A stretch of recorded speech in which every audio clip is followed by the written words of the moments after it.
आप सभी की क्लास सोनाली क्लासेस में आप सभी का स्वागत है। आज की वीडियो में पढ़ेंगे हम भूगोल का चैप्टर प्राकृतिक आपदाएं। तो पहले समझते हैं आपदा क्या होती है। आपदा होती है एक प्रकार का संकट या विपत्ति। आपदा को अंग्रेजी में क्या कहते हैं? डिजास्टर। तो आपदाएं मतलब प्राकृतिक आपदाएं क्या होती हैं? जैसे कि भूस्खलन, बाढ़ या सूखा पड़ गई या भूकंप आ गया या चक्रवाती तूफान या समुद्र में लहरें उठ रही, तो ये सब क्या है? प्राकृतिक आपदाएं। अब आगे बढ़ते हैं। आपदा का अर्थ क्या है? संकट या विपत्ति।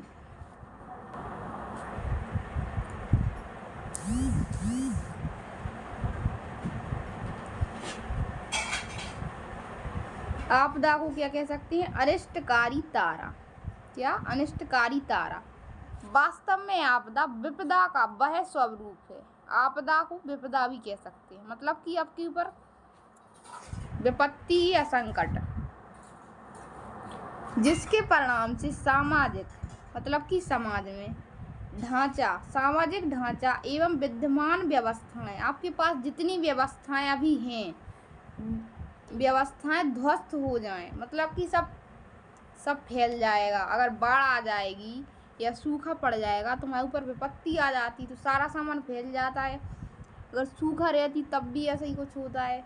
भूस्खलन आएगा या बाढ़, कुछ भी, तो जन समुदाय, पशुधन व संपत्ति को हुई क्षति हेतु मतलब जो नुकसान होता है, बाहरी सहायता की आवश्यकता होती है। मतलब सरकार हमारी सहायता करती है, जैसे कि अभी बाढ़ आ रही है। सामान्यतः विश्व के सभी देश किसी ना किसी आपदा से ग्रसित हैं, मतलब कि सभी देशों में कोई ना कोई किसी प्रकार की आपदा से ग्रसित है। कहीं पे बाढ़ आ रही तो कहीं सूखा पड़ रहा, कहीं समुद्र में लहरें उठ रही। भारत भी उनमें से एक है, मतलब भारत में भी आती है इस तरह की आपदा। यह एक ऐसा देश है जहां धरातल एवं जलवायु की विविधता पाई जाती है। जलवायु क्या होता है? मौसम। विविधता मतलब अलग अलग है, धरातल अलग है और जलवायु जो मौसम है वो उसके विपरीत है। यहाँ प्राचीनतम ज्वालामुखी शैलों से निर्मित प्रायद्वीपीय पठार के साथ साथ हिमालय की नवीन बलित श्रेणियां विद्यमान हैं। आज भी उनका उत्क्षेप जारी होने से अस्थिरता की स्थिति बनी हुई है, जो भूकंपीय घटनाओं के रूप में प्रकट होती है। यद्यपि प्रायद्वीपीय पठार भूगर्भिक घटनाओं, जो भूमि के अंदर जो घटनाएं होती हैं उन्हें कहते हैं भूगर्भिक घटनाओं से अप्रभावित रहा है। तथापि 1960 ईस्वी के दशक के बाद यहाँ की भूकंपीय घटनाएं सक्रिय हुई, मतलब कि 1960 से लगातार भूकंप आ रहे हैं। हिंद महासागर में भारत की प्रायद्वीपीय स्थिति उसे बंगाल की खाड़ी में सक्रिय चक्रवात से प्रभावित करती है। ओडिशा, आंध्र प्रदेश तथा तमिलनाडु के तटवर्ती भाग चक्रवाती तूफान से प्रभावित रहते हैं। भारत की मानसूनी जलवायु बाढ़, सूखा जैसी स्थितियां उत्पन्न करती है। मतलब जो कि भारत का मौसम है उसके हिसाब से सबसे ज़्यादा क्या होता है? बाढ़ और सूखा। भारत में आपदा का भौगोलिक परिदृश्य संपूर्ण हिमालय श्रृंखला भूस्खलन प्रवृत्त है। मतलब जो हिमालय की श्रृंखला है वो ऐसी है कि वहाँ पे भूस्खलन आने की संभावना ज़्यादा रहती है। 57% भूभाग भूकंप प्रवृत्त है और 57% भूमि ऐसी है कि जहाँ पर भूकंप आने की संभावना ज़्यादा रहती है। 76 लाख हेक्टेयर भूमि प्रति वर्ष बाढ़ से प्रभावित होती है। ये भारत की बात हो गई। 76 लाख हेक्टेयर भूमि हर साल क्या बाढ़ से प्रभावित होती है। मतलब 76 लाख भूमि में हर साल क्या आती है? बाढ़। 28% कृषि योग्य भूमि सूखा प्रवृत्त है और 28% भूमि ऐसी है कि जहाँ पे सूखा पड़ जाती है। प्रति वर्ष औसतन 2 से 3 विनाशकारी चक्रवात आते रहते हैं। चक्रवात मतलब तूफान, और प्रति वर्ष कितने? 2 से 3। अब आगे पढ़ते हैं। आपदाओं का वर्गीकरण, मतलब आपदाओं को 2 भागों में बांटा जा सकता है। आपदाएं कितनी तरह की होती हैं? 2। पहली तो है प्राकृतिक आपदा, दूसरी है मानवकृत आपदा। प्राकृतिक आपदाएं जो प्रकृति से, जैसे कि भूस्खलन, भूकंप, बाढ़, सूखा, बादल का फटना या चक्रवाती तूफान या समुद्री लहरें आदि, तो ये सब तो प्रकृति के, मतलब प्रकृति से हो रही, इसमें मनुष्य तो कुछ कर नहीं रहा। अब मानवकृत आपदाएं मतलब इसमें मनुष्य की कोई ना कोई वो घटना रहती है, जैसे आग, दुर्घटनाएं, आतंकवाद, रासायनिक एवं औद्योगिक दुर्घटनाएं, महामारियां आदि। प्राकृतिक आपदाओं का संक्षिप्त विवरण निम्नवत है। ये क्या है? मानवकृत आपदाएं। तो मानवकृत आपदा, जो कोरोना था वो एक मानवकृत आपदा थी, क्योंकि उसे रासायनिक एक महामारी थी ना, वो चीन से आई थी, तो वो मानवकृत आपदा थी कोरोना। अब पढ़ते हैं प्राकृतिक आपदाएं। आपदा प्रबंधन, आपदा की रोकथाम, मतलब कि अगर आपदा आ गई तो उसे आप कैसे क्या करेंगे? आपदा की रोकथाम तथा प्रभाव कम करने के प्रयास, आपदा से निपटने की तैयारी, बचाव, राहत व पुनर्वास के सम्मिलित एवं नियोजित उपायों को आपदा प्रबंधन कहते हैं। अब देखते हैं क्या? भूस्खलन, लैंडस्लाइड। भूस्खलन क्या है? भूस्खलन देखते हैं। भूस्खलन एक प्रकार की प्राकृतिक आपदा है, ये तो आप सभी को पता है। भूस्खलन क्या है? एक प्रकार की प्राकृतिक आपदा। इसका प्रभाव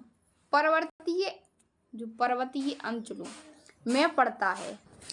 पर्वतीय ढालों का एक बहुत बड़ा भाग जल तत्व की अधिकता एवं आधार के कारण अपनी गुरुत्वीय स्थिति से असंतुलित होकर अचानक तेजी के साथ संपूर्ण, मतलब कि पूरा अथवा विखंडित एवं विच्छेदित खंडों के रूप में गिर जाता है। विखंडित मतलब टूट फूट जाती है, तो विखंडित हो जाती, विच्छेदित खंडों के रूप में गिर जाता है, अलग अलग टुकड़ों में। खंडों के गिर जाने की प्रक्रिया, जो सड़क वगैरह है वो टूट जाती है बुरे तरीके से, गिर जाने की प्रक्रिया भूस्खलन कहा जाता है। यह तीव्रगामी एवं आकस्मिक होते हैं, मतलब बहुत जल्दी बहुत सारी जगह में हो जाता है, टूट फूट जाएगा रोड रास्ता सब। पर्वतीय क्षेत्रों में सबसे ज़्यादा कहाँ था भूस्खलन? पर्वतीय क्षेत्रों में। भूस्खलन का मुख्य कारण भूकंप होता है, मतलब वहाँ भूकंप आएगा तो भूस्खलन जरूर आएगा। जब कभी खुदाई या नदी द्वारा अपरदन क्रिया से पर्वतीय ढाल तीव्र हो जाता है तो भूस्खलन की स्थिति बन जाती है। यह क्रिया धीरे धीरे संपन्न होती है, मतलब एकदम से नहीं आता, धीरे धीरे और एकाएक घटित हो जाती है। मतलब धीरे धीरे शुरू होगा लेकिन एकदम से आपको पता नहीं चलेगा, पर जब एकदम से घटित हो जाएगी। भूस्खलन भूकंप, बाढ़ तथा ज्वालामुखी विस्फोट के साथ भी आ सकते हैं। जो भूस्खलन है वो भूकंप, बाढ़ और ज्वालामुखी विस्फोट के साथ भी आ सकते हैं। भूस्खलन का प्रभाव, भूस्खलन से भौतिक क्षति के साथ साथ जनहानि भी होती है, मतलब ये तोड़ फोड़ तो होती है लेकिन व्यक्ति वगैरह और जानवर वगैरह इन सब की भी हानि होती है। कोई घायल हो जाता, कोई मर जाता, कुछ हो जाता। भूस्खलन के मार्ग में आने वाली प्रत्येक वस्तुएं नष्ट हो जाती हैं, मतलब जितनी चीजें रास्ते में होंगी वो सब नष्ट हो जाएंगी, टूट फूट जाएंगी। इससे सड़कों तथा बस्तियों को क्षति पहुंचती है। तो सड़कें भी टूट जाती हैं और जो बस्तियां, मतलब जो घर वगैरह होती, मोहल्ले गांव सब टूट जाते। इनसे कृषि भूमि को भी हानि पहुंचती है, वो कृषि भूमि को भी हानि पहुंचती है। नदियों का प्रवाह है, जो नदियां होती हैं वो भी रुक जाती हैं, मार्ग भी अवरुद्ध हो सकता है। भूस्खलन मतलब मट्टी अगर इकट्ठी कहीं एक जगह आके गिर गई तो वो रास्ता तो रुक जाएगा ना।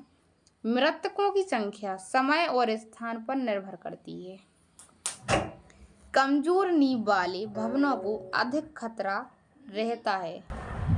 सड़कों तथा संचार लाइनों की स्थिति भी निरापद नहीं रहती। मतलब सड़कें और संचार लाइन मतलब कि टेलीफोन चलते थे ना पहले, उन सब की स्थिति भी गड़बड़ हो जाती है। भारत में भूस्खलन के क्षेत्र एवं उसका प्रभाव, मतलब कि सबसे ज़्यादा भूस्खलन कहाँ आता है, उसका प्रभाव कहाँ कितना होता है। देखो हिमालय क्षेत्र में सबसे ज़्यादा, उच्च से अति, मतलब कि बहुत ज़्यादा भी हो सकता है और बहुत कम भी हो सकता है। और उत्तर पूर्वी पहाड़ी भाग, यहाँ पे तो बहुत ज़्यादा आता। पश्चिमी घाट तथा नीलगिरी पहाड़ियों में मध्यम से उच्च, पूर्वी घाट में निम्न, यहाँ पे बहुत कम आता। विंध्याचल में यहाँ भी बहुत कम आता। देखो ये भूस्खलन का चित्र दिख रहा है, ये रोड वगैरह टूटा, रास्ते सब बिखर गए। भूस्खलन से बचाव हेतु सावधानियां, मतलब अगर भूस्खलन आ गया तो आपको किस तरह से अपना बचाव करना चाहिए, क्या सावधानियां रखनी चाहिए।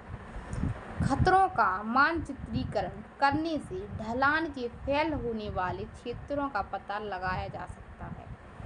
मतलब पहले से पता लगाना चाहिए, मैप से देख सकते हैं, वाले क्षेत्रों का पता लगाया जा सकता है। ऐसे क्षेत्रों में निर्माण कार्य नहीं करना चाहिए। भूस्खलन जोनेशन मानचित्रण द्वारा भूस्खलन की भीषणता का पता चल जाता है। मतलब कितना आ सकता है, ज़्यादा आएगा या कम आएगा, यही पता चल सकता है। सड़कों के किनारे पर स्थित तीव्र ढालों पर प्रतिधारण दीवारों का निर्माण करने से ऊंचे पर्वत से पत्थर सड़क पर नहीं आ पाती। मतलब जो ऊंचे पत्थर होते वे सड़क पे नहीं आ पाते, मतलब ढलान से धड़क के। भूस्खलन वाले भागों पर स्थानीय परिस्थितियों के अनुकूल वनस्पति उगाई जानी चाहिए। मतलब ये सावधानियां हैं, अगर पेड़ होंगे तो मतलब कम तोड़ फोड़ कम होगी, अपने आप से हो जाता ना, कोई तोड़ता तो है नहीं।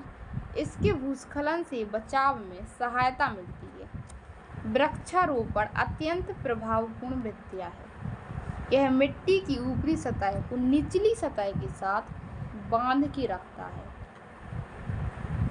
इससे मृदा अपरदन भी नहीं होता, मतलब कि मिट्टी भी कम कटती है अगर पेड़ लगाते हैं तो।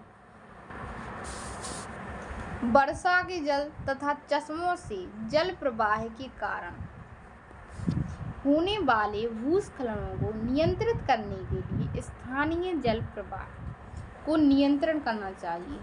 मतलब जो जैसे कहीं पे नदी वगैरह है उसे डैम बना के रखना चाहिए, नदी से भी दिक्कत हो सकती है। मजबूत नींव वाले भवनों का निर्माण लाभकारी होता है। वो जो मजबूत नींव, जो मकान खड़े करते, मतलब कुछ भी बनाते बिल्डिंग वगैरह, तो उसकी नींव मजबूत होनी चाहिए। भूमिगत संयंत्रों को तकनीकी रूप से ऐसे निर्मित करना चाहिए कि वे भूस्खलन से क्षतिग्रस्त ना हो। अब पढ़ते हैं भूकंप के बारे में। अर्थक्वेक, भूस्खलन अलग था और भूकंप अलग है। भूकंप क्या है? भूकंप अत्यंत विनाशकारी आपदाओं में से एक है। ये भी बहुत सारा नुकसान करके जाता है। पृथ्वी की सतह से कुछ किलोमीटर तक गहराई में स्थित, मतलब जो पृथ्वी के नीचे जो चट्टानें हैं, गहराई में स्थित चट्टानों में उपस्थित दरारें, जो दरारें होती हैं उनके बीच में, और भ्रंश कमजोर सतहों पर परस्पर टकराव, मतलब ये जो चट्टानें होती हैं जमीन के नीचे गहराई में, वो एक दूसरे से टकराती हैं तो क्या होता है, गति, हलचल, घर्षण आदि से उत्पन्न होता है, उससे अगर वो टकराएंगी और एक दूसरे से घिसटेंगी। उत्पन्न एवं प्रसारित कंपन जो उत्पत्ति केंद्र से चारों तरफ प्रसारित होकर सतह पर मतलब ऊपर आ जाता, स्थित वस्तुओं आदि को हिला डुलाकर, जब भूकंप आता तो क्या होता, पूरी जमीन हिल जाती, डुलाकर असंतुलित कर देती हैं, वो भूकंप की संज्ञा दी जाती। सीधी भाषा में समझो तो जमीन के नीचे मतलब गहराई में जो चट्टानें होती वो एक दूसरे से टच होती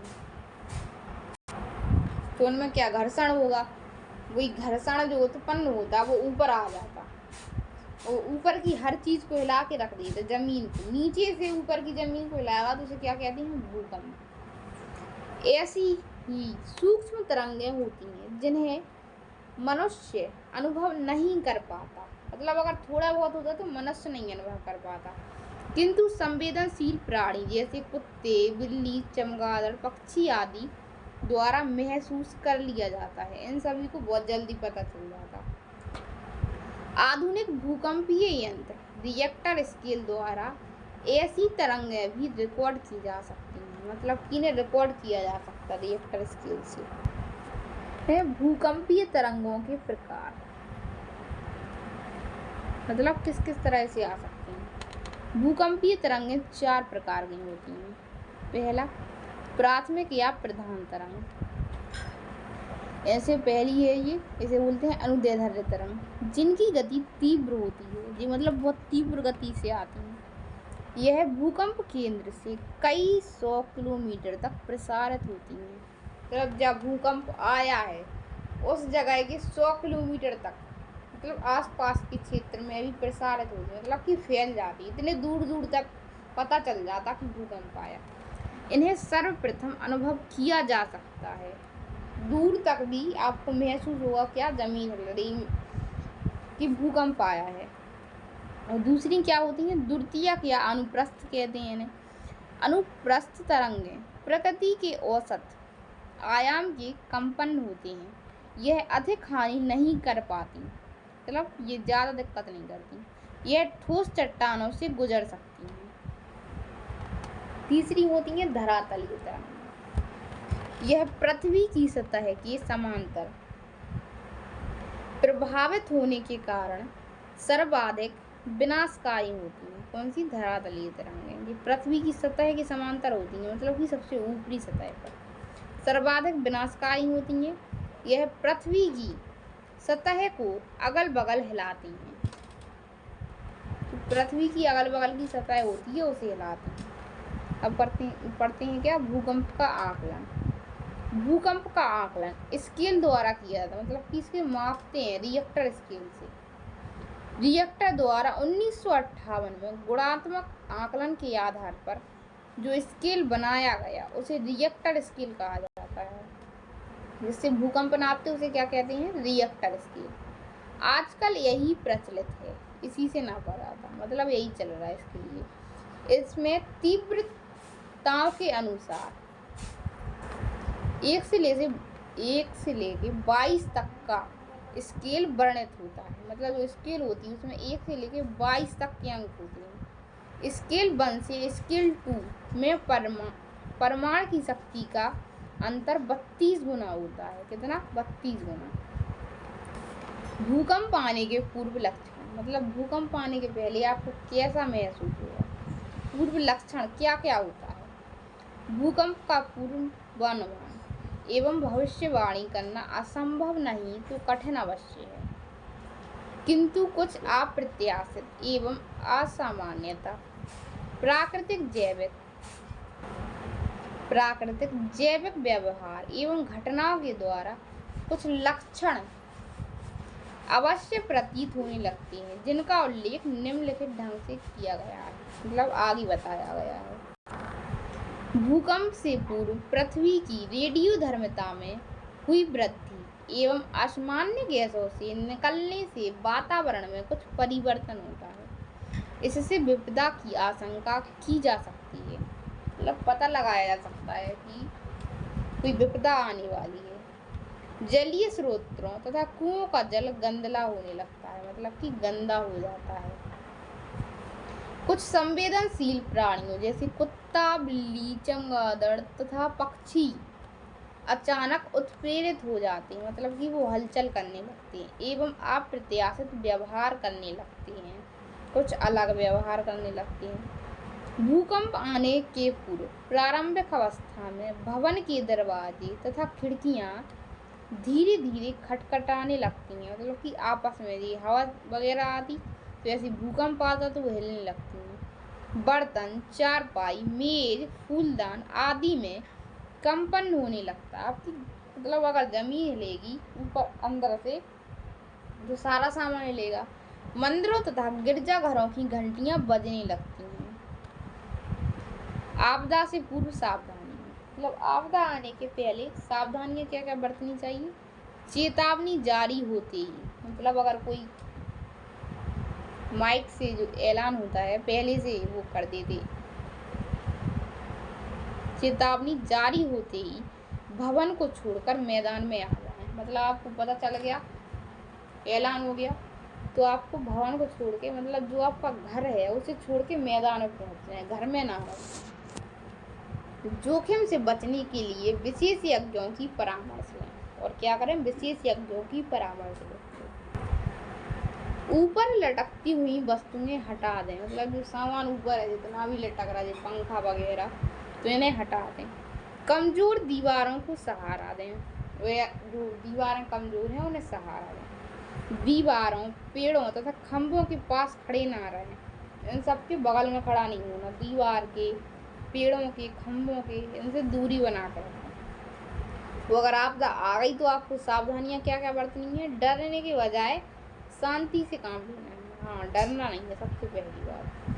जहाँ है वहीं खड़े रहिए, किंतु दीवारों, पेड़ों या खंभों का सहारा ना लें, मतलब इन सब के बगल में खड़ा नहीं होना, ना दीवार के, ना पेड़ के, ना खंभे के, इन सब से दूरी बना के रखें। चलती कार में हो तो कार से उतरकर सड़क के एक किनारे बैठ जाइए। अगर कार में है तो कार से थोड़ा दूरी बनाओ, दूर हो जाओ, एक साइड खड़े हो जाओ किनारे पर।